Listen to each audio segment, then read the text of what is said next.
back.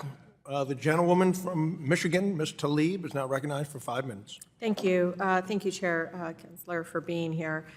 I know that you've been pretty public about the fact that, or maybe you made an argument or took a position that it's too costly for firms if the SEC establish a robust climate disclosure rule. Is that correct?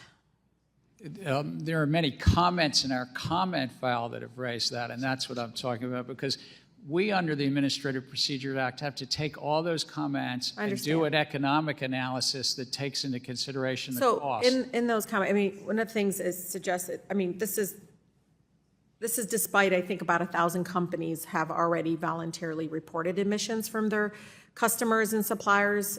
We call it Scope 3 emissions, as you know, where most of the firm's greenhouse gas emissions can originate. So on top of that, we also are now seeing thousands of additional U.S. companies will soon be required to report Scope 3 emissions to comply with the EU standards. And then California, I think, just passed a bill that would require roughly 5,000 public and private companies to report Scope 3 emissions, correct? Yes, I believe both Europe, and if the governor signs the law in California, that will be the case. And it will change the economics because it, in essence, changes the baseline. So do you think you're going to look at that? And because those three, you know, just looking at those moves by California, of course, and the EU, Scope 3 emissions disclosures, would it undermine, I think, the argument that such reporting would be overly burdensome to be required by SEC? While it may change the economics over the course of the years, California's rule wouldn't be in place till 2027, I believe. It's still, we, the SEC, have to stay within our remit and the laws as Congress has passed, and it's about investor decisions and what they're being disclosed. Sure. So if I may, Chair, I would like to submit for the record a letter signed by 25 of my colleagues, House and Senate, urging you, Chair Gensler, to finalize a robust climate disclosure rule that includes Scope 3 emissions. Without objection.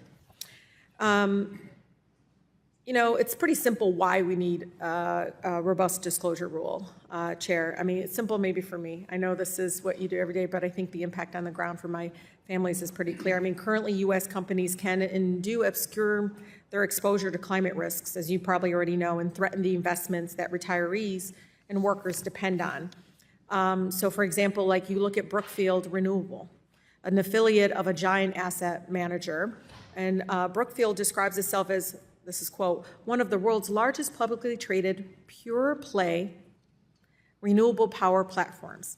Sounds like a choice that would avoid climate-related financial risks, right?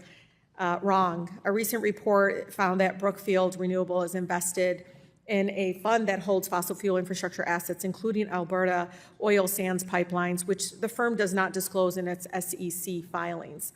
This is just one example among many, Chair, of financial greenwashing, which regularly involves omission of Scope 3 emissions. So again, I really think such practices jeopardize the hard-earned life savings of many of my residents and workers across our country, retirees that invested paycheck after paycheck, year after year, to secure their financial future. So just please know, and I want to be on record, that I really would urge you to move forward on having a robust disclosure firm. But with that, Mr. Chair, I would like to yield the rest of my time to Member Foster.